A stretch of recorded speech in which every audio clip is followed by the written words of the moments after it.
Saudara-saudara sekalian, senang sekali pada kesempatan ini kita bertemu pada pertemuan ketiga mata kuliah Filsafat Ilmu dan Logika.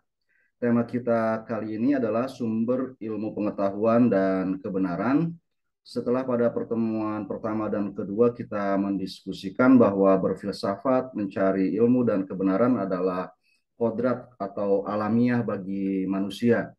Dan karena itu stigma negatif yang berlandaskan hukum keagamaan terhadap kegiatan berfilsafat dan mencari ilmu pengetahuan, mengembangkan teknologi, itu pendapat yang tidak dapat kita terima. Pada pertemuan ini kita akan membahas tentang skeptisisme, empat sumber ilmu, dan teori kebenaran.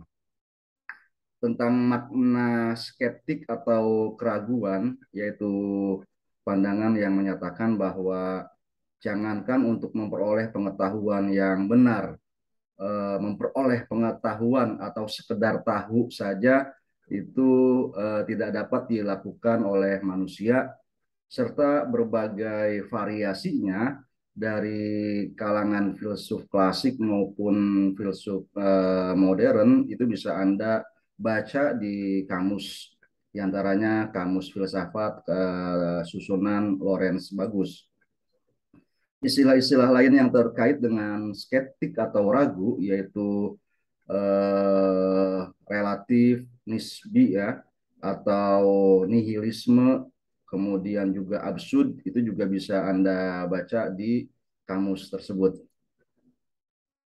Nah, eh, kata skeptik ini secara etimologis atau pengertian katanya pada mulanya sebenarnya memiliki kandungan yang positif.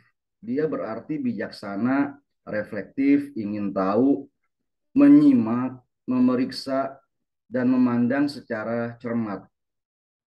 Kemudian secara teknis atau terminologis, pengertiannya juga bisa dinilai positif atau negatif. Karena secara terminologis, skeptik itu artinya orang yang sikapnya kritis dan tidak mudah menerima pernyataan tanpa bukti-bukti yang meyakinkan. Saya katakan ini bisa positif bagi orang yang menerima kritisisme, memiliki budaya itu dalam kehidupannya. Tapi bisa dibilang negatif karena sebagian orang tidak suka kritisisme seperti ini. Juga pengertian orang yang menangguhkan putusan tentang sesuatu karena keraguan, karena dia sedang menunggu bukti yang lebih baik. Atau skeptik itu bisa berarti orang yang tidak meyakini suatu doktrin. Nah, skeptisisme kemudian secara filosofis atau epistemologi itu secara lebih khusus bermakna paham yang menyatakan bahwa manusia tidak dapat mencapai kebenaran atau tidak dapat mengetahui realitas. Nah, skeptisisme yang absolut atau ekstrim inilah yang misalnya menjadi salah satu momok yang ditakutkan oleh agama bila umatnya mempelajari filsafat. Karena skeptisisme ekstrim atau dikenal juga dengan pironisme atau nihilisme itu menyatakan bahwa tidak ada pengetahuan yang mungkin. Sebabnya adalah karena wujud itu tidak ada. Kalau ada wujud, maka wujud itu tidak dapat diketahui. Dan kalaupun wujud itu dapat diketahui oleh seseorang, maka dia tidak dapat dikomunikasikan kepada orang lain lagi.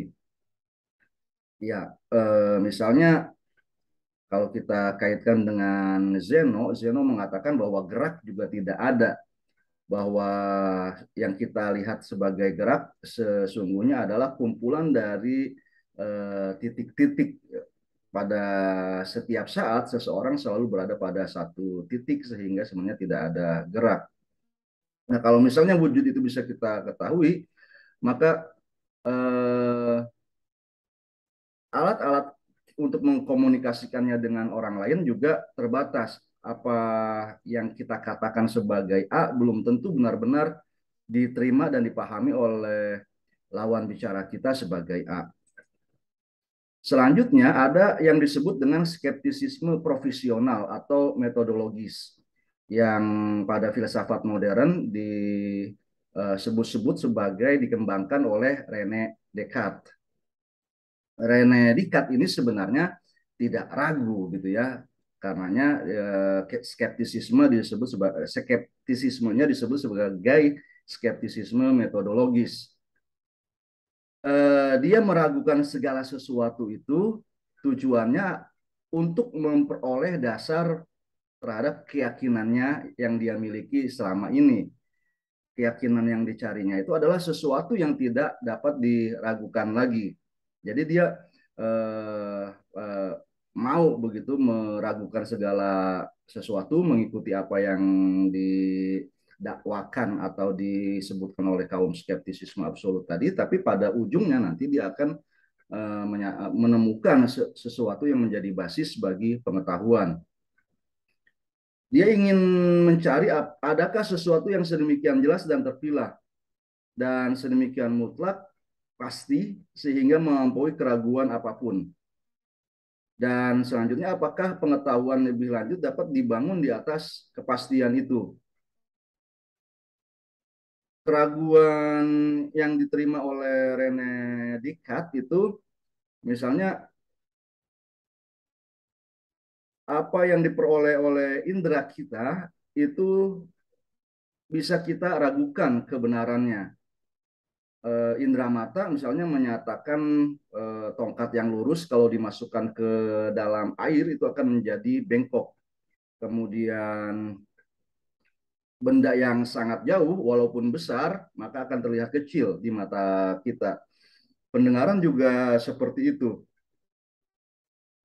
Pendengaran misalnya kalau kita berada di dalam ruangan kemudian di luar rumah ada suara speaker gitu ya, misalnya acara Maulidan sekarang ini sedang ramai atau misalnya ada acara musik, kita bisa ragu itu ada datangnya dari arah utara atau selatan, barat atau timur.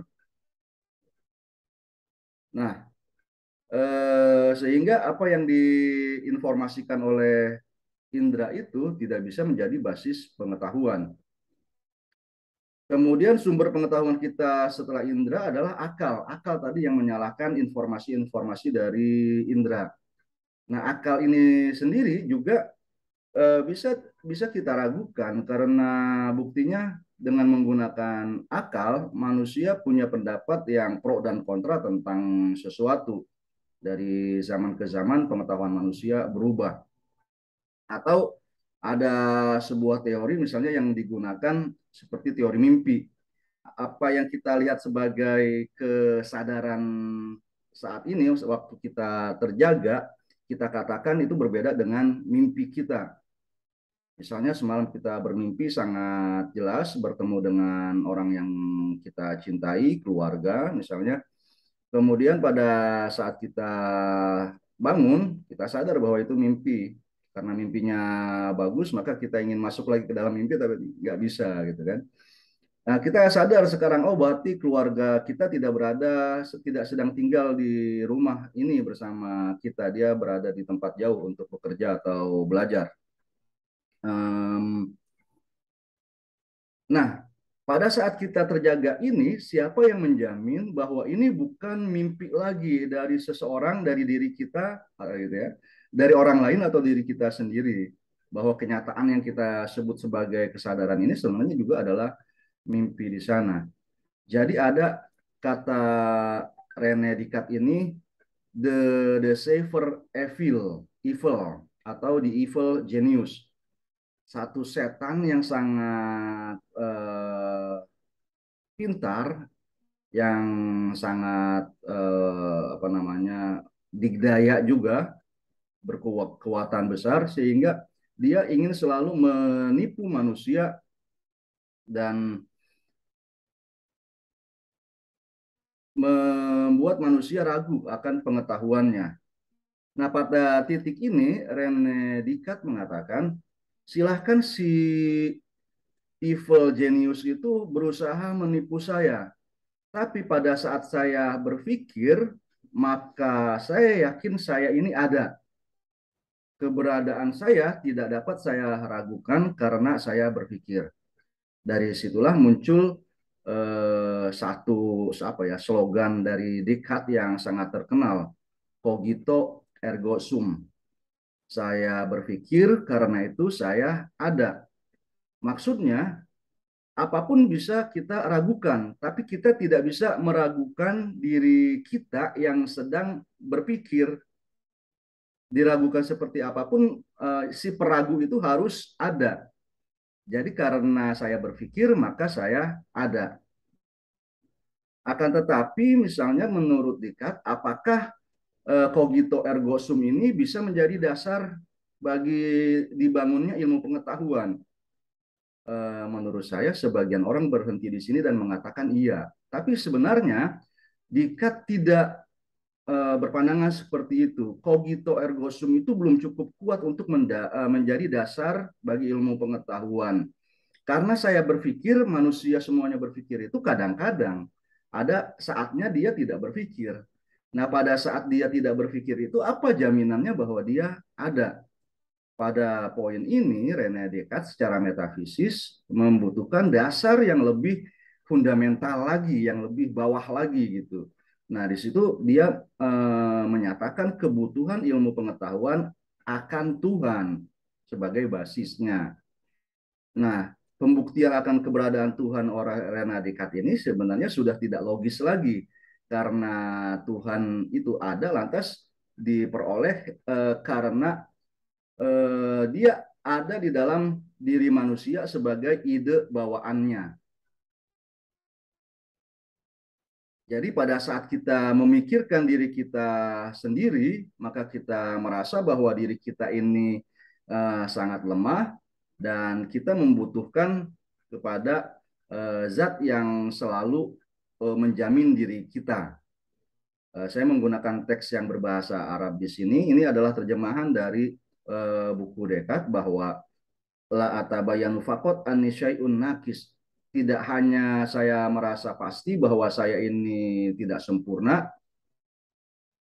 wa mu'tamidun ala goiri, dan selalu bersandar kepada selain saya. Dan yang selain saya yang menjadi sandaran itu adalah Tuhan. Nah, apakah René Descartes ini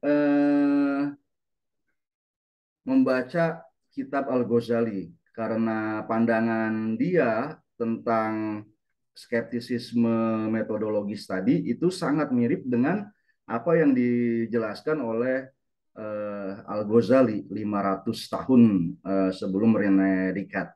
Saya punya tulisan, ada linknya di sini yang bisa Anda baca, yang mengiyakan bahwa René Descartes membaca buku Al-Ghazali, bahkan memberikan tanda pada bagian-bagian tertentu dari pemikiran Al-Ghazali yang selanjutnya menjadi penjelasan tentang skeptisisme metodologis tadi. Nah, setelah pengetahuan itu mungkin, lantas bagaimana kita memastikan bahwa yang kita ketahui ini benar? Paling tidak ada 4 teori di sini. Yang pertama, teori korespondensial. Pengetahuan yang benar adalah pengetahuan yang memiliki korespondensi dengan realitas eksternal. Jadi apa yang kita sebutkan dalam pikiran kita itu memang ada di dalam dunia realitas. Kemudian yang kedua, sesuatu itu benar kalau dia koherensif. Jadi tidak kontradiktif dengan pengetahuan-pengetahuan lain yang sudah kita miliki. Semua asumsi-asumsi kita yang satu dengan yang lainnya selaras, maka itu bisa disebut benar. Kemudian sesuatu itu dibilang benar karena dia konvensional. Pengetahuan yang benar adalah yang disepakati oleh masyarakat. Atau ada teori pragmatis yang menyatakan bahwa pengetahuan yang benar adalah yang memberikan pengaruh yang berguna pada kondisi manusia. Mana di antara teori-teori ini yang paling benar, itu bisa Anda baca misalnya lebih lanjut atau kita diskusikan pada pertemuan-pertemuan berikutnya pada masing-masing aliran epistemologi yang sudah berkembang. Karena masing-masing aliran itu misalnya mengambil sumber atau instrumen pengetahuan yang berbeda.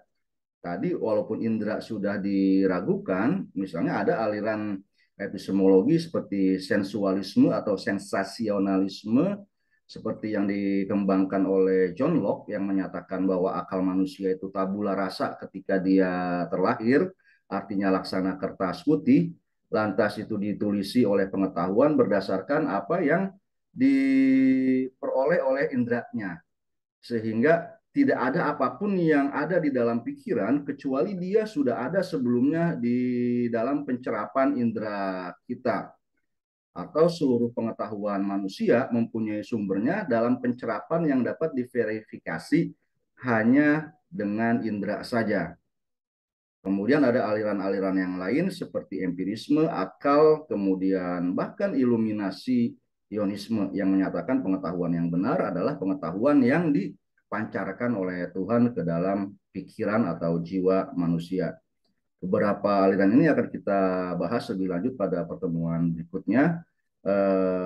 Anda bisa meriksa juga penjelasan lebih detail tentang masalah ini pada rujukan-rujukan yang saya tulis di slide-slide saya ini. Kita tutup dengan membaca hamdalah. Alhamdulillahirabbil alamin.